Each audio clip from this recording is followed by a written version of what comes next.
Jaya Radha Madhava Kunja Bihari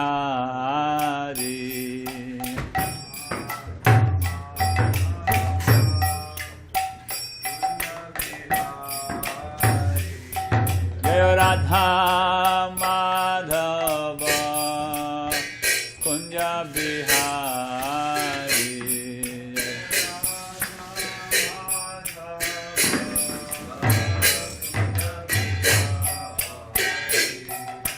Gopi Janavallabha Girivaradhari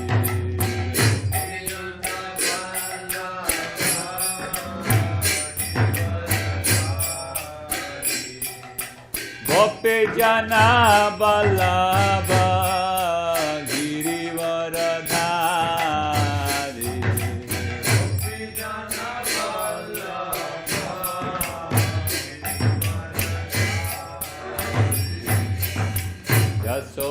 Yasodanandana Braja Janaranjana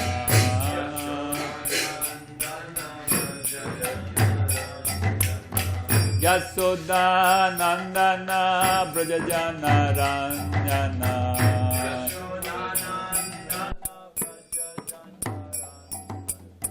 Yamuna Tira Vanachari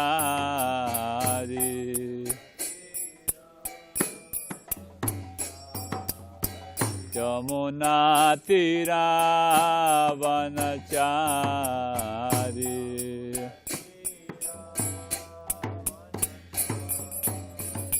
Jaya Radha Madhava Kunja Bihari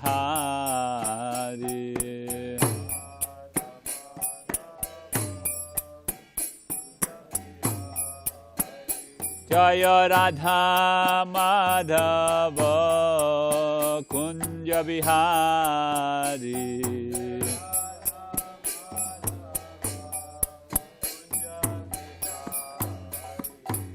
Gopi Janavallabha Girivaradhari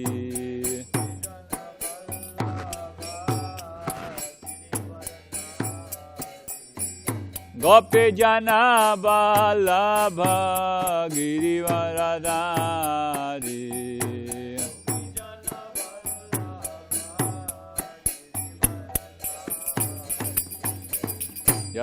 Yasodanandana Braja Janaranjana Yasodanandana Braja Janaranjana Yamuna Tira Vanachari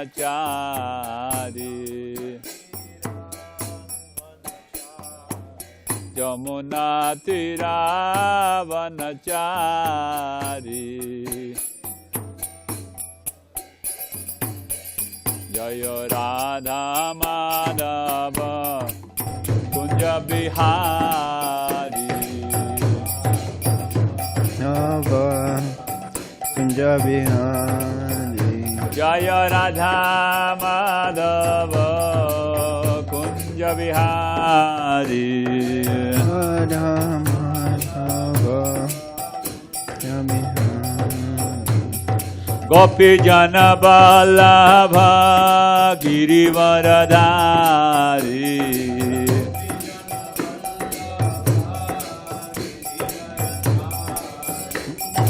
Gopi Janavallabha Girivaradhari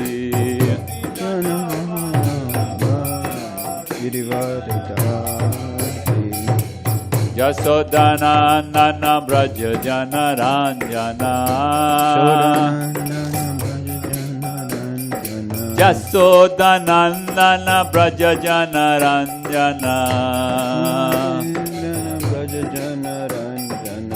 Yamuna Tira Vanachari Tira Vanachari Yamuna Tira Vanachari Tira Vanachari Jaya Radha Madhava Kunja Bihari Madhava Kunja Bihari Jaya Radha Madhava Kunja Bihari Jaya Madhava Kunja Bihari Jaya Radha Madhava Kunja Bihari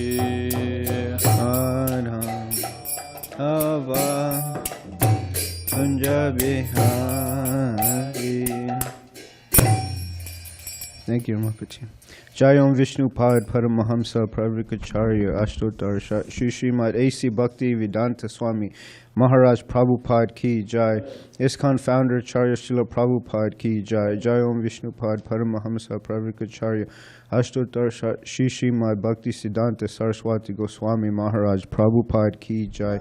Namacharya Srila Haridas Thakur Ki Jai. Prem se kaho Shri Krishna Chaitanya Prabhu Nityananda Shri Advaita Gadadhar Shivasari Gaura Bhakta Vrinda Ki Jai. Shri Shri Radha Krishna Gopa Gopanath Shamakun Radha Kun Giri Govardhan Ki Jai. Shri Mayapur Dham Ki Jai. Shri Vrindavan Dham Ki Jai. Jagannath Puri Dham Ki Jai. Ganga Mai Ki Jai. Yamuna Mai Ki Jai. Bhakti Devi Ki Jai. Tulsi Devi Ki Jai. Ananta Koti Vaishnav Vrinda Ki Jai. Shri Harinam Sankirtan Ki Jai. Grantharaj Srimad Bhagavatam Ki Jai. Samaveda Bhakta Vrinda Ki Jai. Gaura Premanande Haribol. All glories to the assembled devotees. All glories to the assembled devotees. All glories to the assembled devotees. All glories to Shri Guru and Shri Gauranga. All glories to Srila Prabhupada. Om Namo Bhagavate Vasudevaya. Om Namo Bhagavate Vasudevaya. Om Namo Bhagavate Vasudevaya. So today we'll be starting a new chapter, chapter 15th, titled The Glories of the Descendants of King Priyavrata. So I'll read the summary. In this chapter, the descendants of Bharat Maharaj and many other kings are described. The son of Maharaj Bharat was named Sumati. He followed the path of liberation given by Rishabhadev. Some people mistakenly thought Sumati to be the direct incarnation of Lord Buddha. The son of Sumati was Deva Tajit, and his son was Deva Dyumna. Deva Dyumna's son was Paramishti, and his son was Pratiha. Pratiha was a great devotee of Lord Vishnu, and he had three sons named Pratiharta, Pratoshta, Udgata. Pratiharta had two sons, Aja and Bhuma. The son of Bhuma was Ujjita, and the son of Ujjita was Prashtava. The son of Prashtava was Vibhu, and the son of Vibhu was Prishtushena, whose son was Nakta. The wife of Nakta, Druti, gave birth to Gaya, who was a very famous and saintly king. Actually, King Gaya was a partial incarnation of Lord Vishnu, and because of his great devotion to Lord Vishnu, he received the title Mahapurusha. King Gaya had sons named Chitrarata, Sumati, and Avarodhana. The son of Chitrarata was Emperor Samrat, and his son was Marichi, whose son was Bindu. Bindu's son was Madhu, and Madhu's son was Viravrata. Viravrata's two sons were Mantu and Pramantu, and the son of Mantu was Bhauvana. The son of Bhauvana was Twishta, and the son of Twishta was Viraja, who glorified the whole dynasty. Viraja had 100 sons and one daughter. One of these, the son named Shatajit, became very famous. So text 1. I think it's prose, right? Yes, sir. Okay. Should I read the word for word? Okay. Translation and purport by His Divine Grace, A.C. Bhaktivedanta Swami, Srila Prabhupada. Srila Sukadev Goswami continued, the son of Maharaj Bharat, known as Sumati, followed the path of Rishabhadev. But in the age of Kali, some unscrupulous people will imagine him to be Lord Buddha himself. These people, who will actually be atheistic and of bad character, will interpret the Vedic principles in an imaginary, infamous way to support their activities. Thus, these sinful people will accept Sumati as Lord Buddhadev and propagate the theory that everyone should follow the principles of Sumati. In this way, they will be carried away by mental concoction. Purport. Those who are Aryans strictly follow the Vedic principles, but in this age of Kali, a community has sprung up known as the Arya Samaj, whose members are ignorant of the purport of the Vedas in the parampara system. They decry all bona fide acharyas and pose themselves as the real followers of the Vedic principles. But in fact, such non-Aryans do not follow the Vedic principles. Another group of non-Aryans are the Jains, who are referred to in the present verse. Not only do they not follow the Vedic principles, but they have no relationship with Lord Buddha, though they claim to. Imitating the behavior of Sumati, they also claim to be descendants of Rishabhadev. Those who are Vaishnavas carefully avoid their company because they are ignorant of the path of the Vedas. In Bhagavad-gita, chapter 15, text 15, Krishna says, vedaiś sarvair, aham vedyaḥ. The real purpose of the Vedas is to understand me. This is the injunction of all Vedic literatures. One who does not know the greatness of Lord Krishna cannot be accepted as an Aryan. Lord Buddha, an incarnation of Lord Krishna, adopted a particular means to propagate the philosophy of bhagavata-dharma. He preached almost exclusively among atheists. Atheists do not want any God, and Lord Buddha therefore said that there is no God, but he adopted the means to instruct his followers for their benefit. Therefore he preached in a duplicitous way, saying that there is no God. Nonetheless, he himself was an incarnation of God. Om Jnana Timirandasya Jnana Shalakaya Chakshurun Militam Yena Tasmai Shri Gurave Namaha.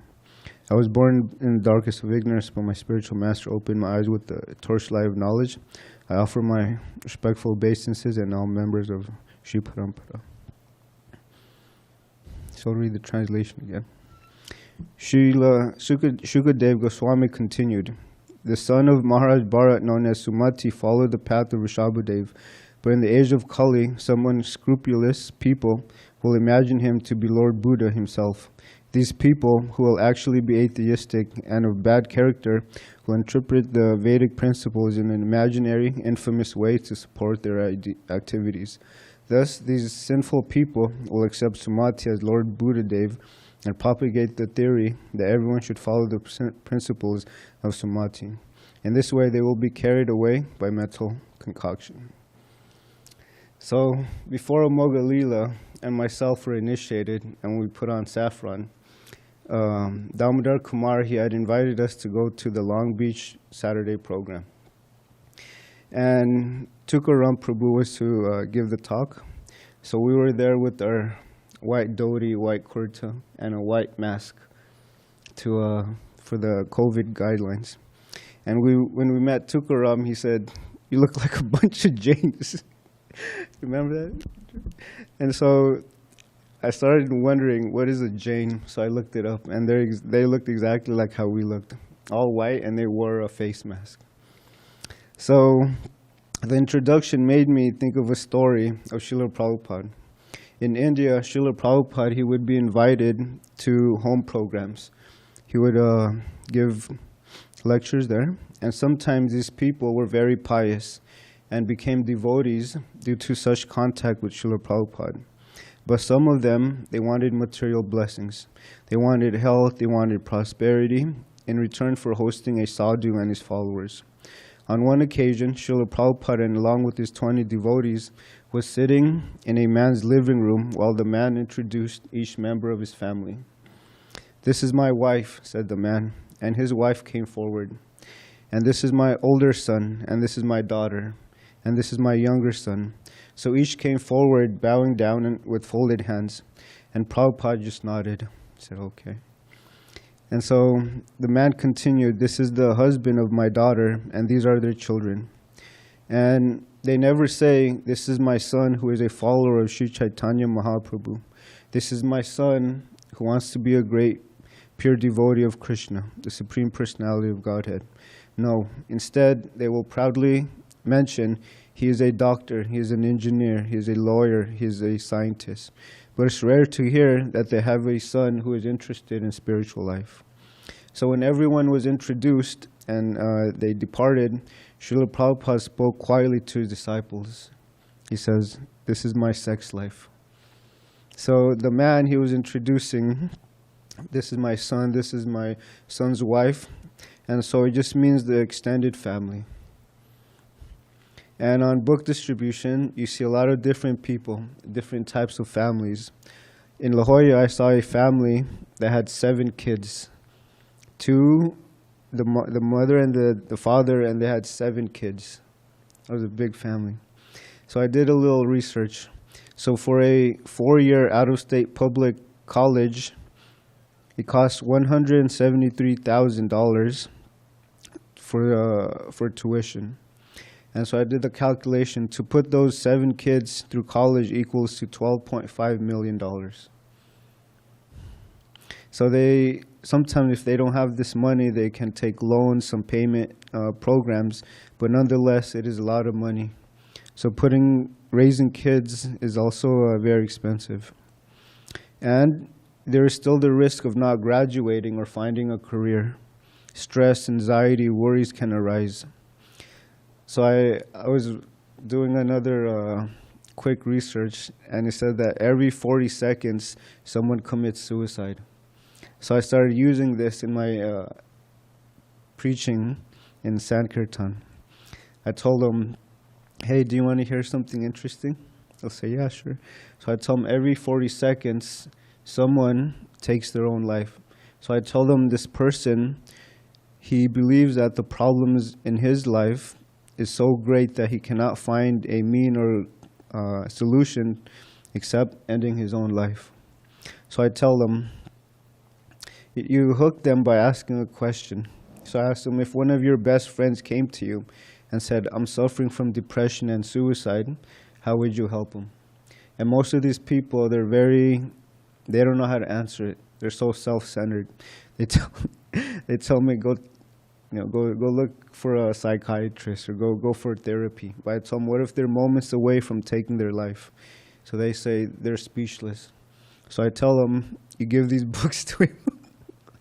And so I told them these books, they help you to be free from stress, anxiety, because the mind, it's not our friend actually. And Krishna says in the Bhagavad-gita that the mind can either be our best friend or our worst enemy if it's not controlled. And my spiritual master, His Holiness Badri Narayan Swami Maharaj, he was speaking to a family here after Srimad Bhagavatam, and they were from India. They were from Jagannath Puri. And Maharaj asked the little boy, "Can you say Jai Jagannath?" And the little boy, he was a little shy, he was embarrassed. And then Maharaj asked him, "Do you know who Lord Jagannath is?" And the boy didn't know. But he did know Batman, Spider-Man, Superman. So even those fortunate enough to take birth in India are more interested in the Western culture. And just like on book distribution, when I see Indian families, they do 2 things. They either look at me in disgust, like, why are you distributing these books from India? Or they purposely ignore me. So what can I do? I'm just trying to distribute Srila Prabhupada's books, the messages of Krishna. And when I ask them, "Are you from India?" some of them will say, "No, I'm from New York." It's so obvious they're from India, but they feel so ashamed of their heritage and roots. And actually, the Americans, the Europeans, Latin Americans, they are more favorable in taking a book than someone from India, or at least for me. And so Srila Prabhupada, he said that Lord Buddha appeared to cheat the demons. The demons, they do not want and will not accept God. They do not believe in God, and they do not believe in the soul, Shunyavadi. And Krishna says there are 4 people that don't surrender unto him. Namam diskritino muda prapadyante naradama maya ya parita jnana asuram bhava ashritaha. Those miscreants who are grossly foolish, who are lowest among mankind, whose knowledge is stolen by illusion, and who partake in the atheistic nature of demons, do not surrender unto me. So the 4 types are the mudas. They're the fools that are working so hard, and they want to enjoy the fruits of their labor by themselves, and they do not want to part with them for the Supreme. They never surrender to the Supreme Master of all masters, nor do they take time to hear of him from the proper sources.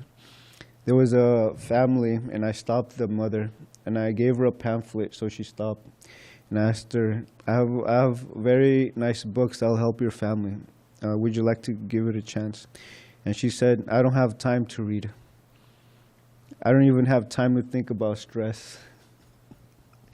So you hear these types of responses when you go out on book distribution.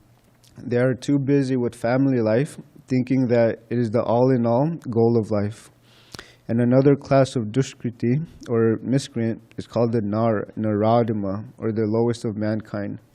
In the purport, Srila Prabhupada, he says that now in any part of the world, 99.9% of the population is naradama. The next class is called the maya-ya-parita jnana, or those persons whose knowledge has been nullified by the influence of illusory material energy. And they are mostly those learned people, philosophers, poets, scientists. The illusory energy misguides them, and therefore they disobey the Supreme Lord.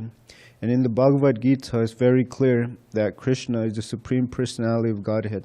There is no one equal to or greater than him. And it's mentioned that he is even the father of Lord Brahma, the very first created being, and the original father of all human beings. And in fact, Krishna is not only the father of Brahma, but he's the father of all species of life. And so he's also the root of the impersonal Brahman and Paramatma, the super soul in every entity in his plenary portion. And despite all these clear statements, these people, they deride Krishna and consider him merely as another human being. And the last class are those with demoniac natures. They're basically atheistic. So the foolish persons, the lowest of mankind, the deluded speculators, and the professed atheists never surrender until the lotus feet of the Supreme Personality of Godhead, in spite of all scriptural and authoritative advice. So Lord Buddha, he told them, there is no God, but you follow me. And the demons agreed. They said, wow, this is a nice personality that does not accept God. But Lord Buddha was an incarnation of God. Therefore, he tricked the demons. And on book distribution, you also meet different types of people that practice different faiths. And one of those are Buddhists. And when you ask them, do you eat meat? They will say, yeah, I eat meat. So they're not practicing the real teachings of Lord Buddha. When Lord Buddha appeared, it was already predicted, not only Buddha's name, but his mother's name and the place where he was to appear, in Gaya. So this is called Shastra. There's no speculation. Trikal Gyan. We accept persons who know the 3 phases of time, past, present, future, like Krishna, Vyasadeva, and other acharyas. So Lord Buddha appeared at a time where people were too much addicted to animal killing, using the Vedas portion for animal sacrifice as protection. Therefore, when Lord Buddha began to preach his philosophy, ahimsa, or non-violence, he did not accept the authority of Vedas, because he knew people will misuse it. Ahimsa paramo dharma. Buddha religion is different. from Vedic religion because he rejected the Vedas. When I was in La Jolla Cove, there was this person, he was a scientist, and not only was he a scientist, but he was atheist. And so I asked him a few questions. I asked him, how many species of life are there in the ocean? And I pointed at the ocean. And then I asked him, what happens when we die? What is the difference between a living body and a dead body? And he did not know. So I told him, your knowledge is imperfect, and you're cheating the public, claiming to know everything. Mental speculation. And I told him in the Vedas, it tells us exactly how many different species of life there are. There's 8,400,000 different species. And so Srila Prabhupada said, we don't need to do any research. We just accept the statements of the Vedas. The Vedic knowledge is perfect, infallible, and free from defects, unlike relative knowledge in this world, because the Vedas are the word of God. I'll give you a few examples. In the Vedas, they speak about Saptadweep, or the 7 islands. And long before modern geography, they understood the 7 continents. And another example is how the Vedas state that cow dung is very pure. They have antiseptic properties. And so cow dung, it contains a substance similar to penicillin, which has a disinfecting effect and reduces bacteria that cause disease. And it was only in the 1940s that the antiseptic qualities of cow dung were discovered. But the Vedas, they already understood this, and they knew it. The Vedas are authoritative. We save time and energy by accepting the statements given in the Vedas. And so I told them they are very precise. There's 900,000 species living in the water, 2 million non-moving living entities, like the plants and trees. There's 1 million species of insects and reptiles. There's 1 million species of birds, 3 million four-legged animals, and then 400,000 human species. So I told him that the previous scientists that he had so much faith in had 4 defects: imperfect senses, tendency to cheat, illusion, and they make mistakes. So from that logic standpoint, whatever they make, like microscopes and telescopes, will also be imperfect because they were made by an imperfect being. So I told them, when you realize this fact, then you will make real advancement in science. And sometimes I speak a little heavy while on book distribution. So I asked them, what are you going to do about death? What are you going to do about old age? And what are you going to do about disease? What are you doing to stop your own death? He stayed quiet and he laughed nervously. So he said, we're working on that. So I told him, that just means you actually have not made actual progress. The real problems of this world that you should try to solve is birth, disease, old age, and death. And so when they say we're working on it, or in the near future, it means they're just bluffing. And Krishna in the Bhagavad-gita says, from the highest planet in the material world down to the lowest, all are places of misery wherein repeated birth and death takes place. But one who attains my abode, O son of Kunti, never takes birth again. So Krishna is telling us we should not stay here. It's a very dangerous place. And so our eyes are limited. We cannot see what is behind these walls. And if we do want to know, we have to approach someone who knows what is outside. So we also have insufficient knowledge. There's so many things that we don't know because our senses are imperfect. And the basic principle is that we have to understand our senses are imperfect, and whatever knowledge we gather by these imperfect senses, they're also imperfect. So if we want perfect knowledge, then we have to approach somebody who have senses that are perfect, whose knowledge is perfect. There was another couple that I met, and the boy, he was really open-minded. But the lady, she said, I believe in science. I don't believe in spirituality.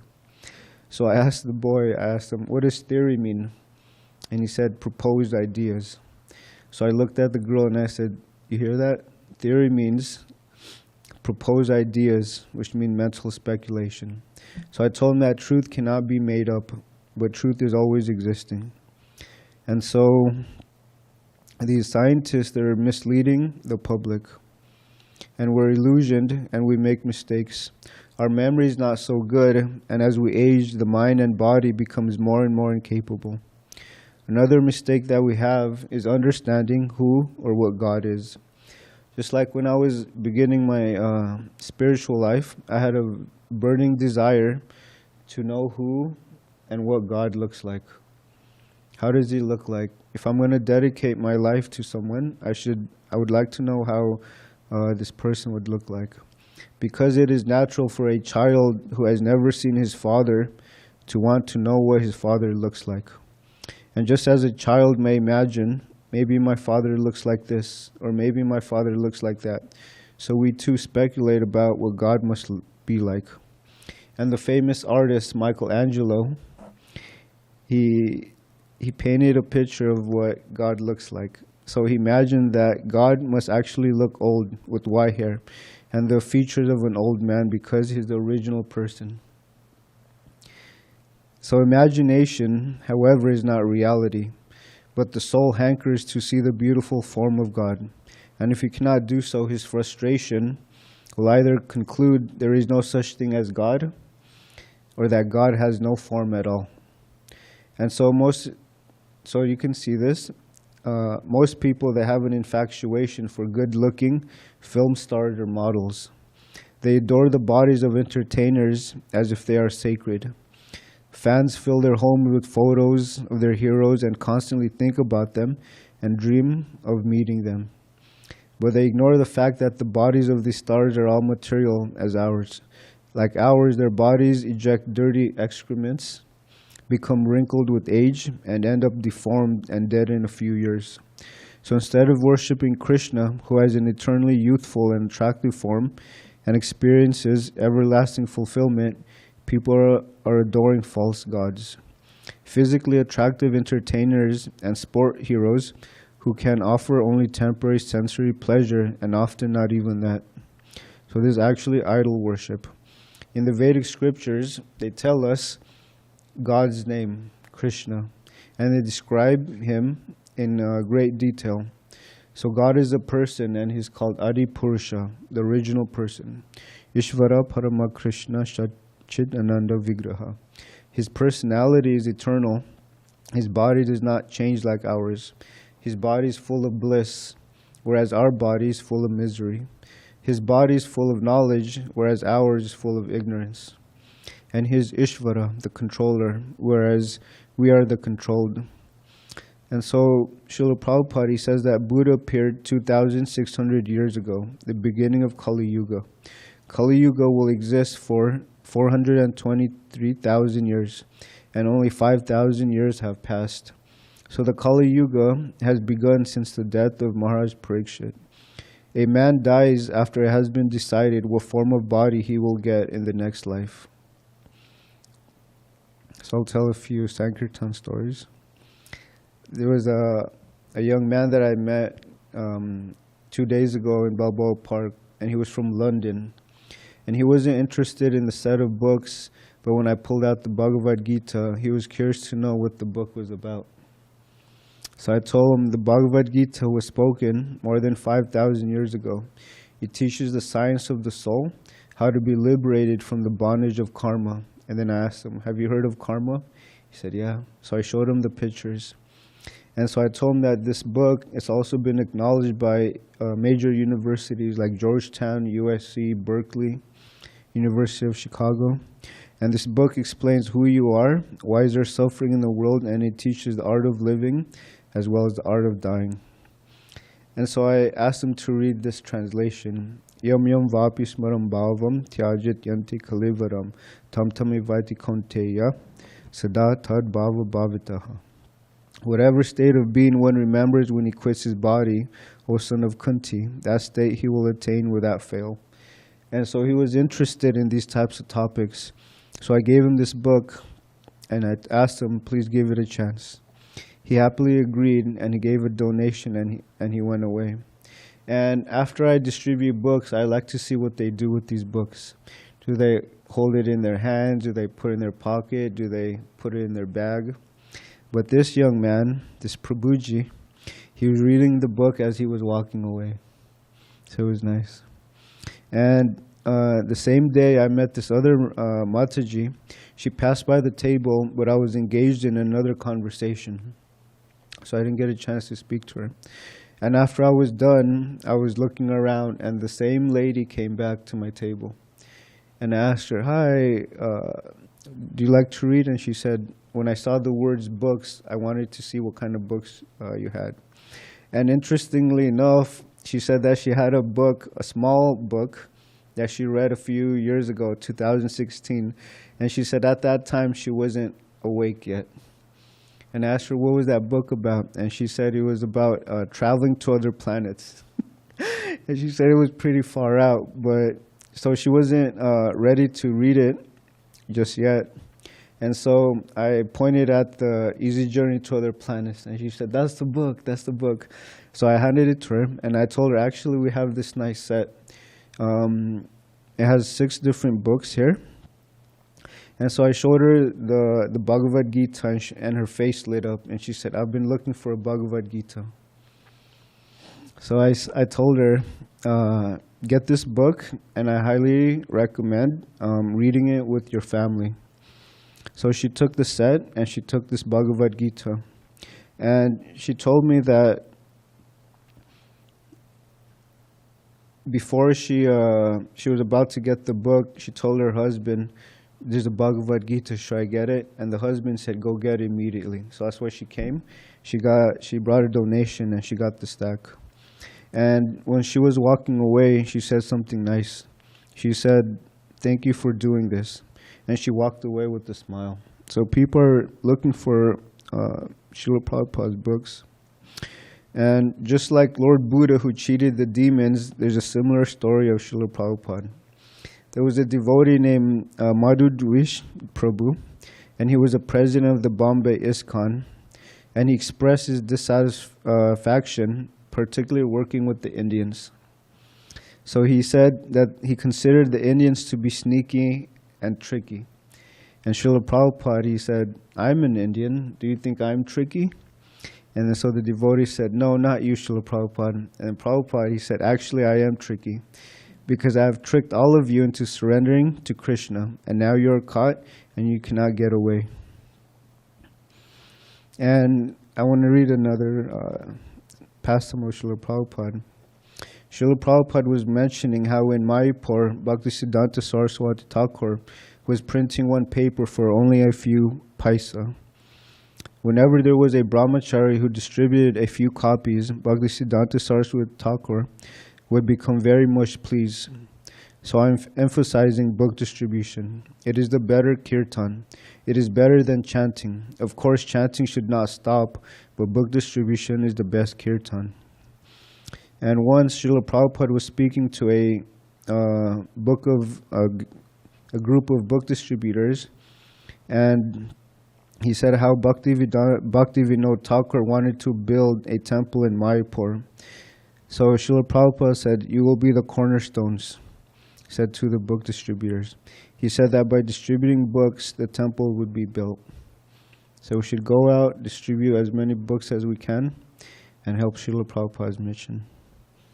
Okay, that's all I have. Any questions, comments? Yes, Bhakti Joseph?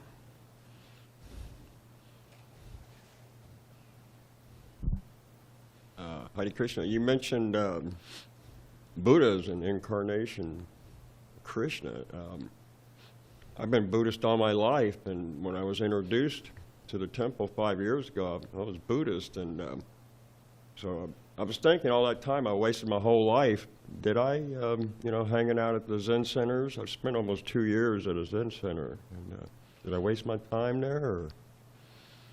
The thing is, most Buddhists, they don't know the origin of Buddha, just like yourself. Many others that I meet on book distribution, when I ask them, do you know who Krishna is? They say no. So I show them the back of the book of Krishna's different avatars, and one of them is Lord Buddha. But Buddha, he was preaching something different other than the Vedas. But you didn't waste time because you eventually came to the temple. Yeah. Anyone else? On Zoom? We have a question pending on the Zoom. Okay. Yes, Hare Krishna, Govardhan Prabhu, Dandavat Pranams, may Hare I? Krishna. Yes, please. Yes, Prabhu, my question is, if the real purpose of the Vedas is to understand Krishna, and Krishna is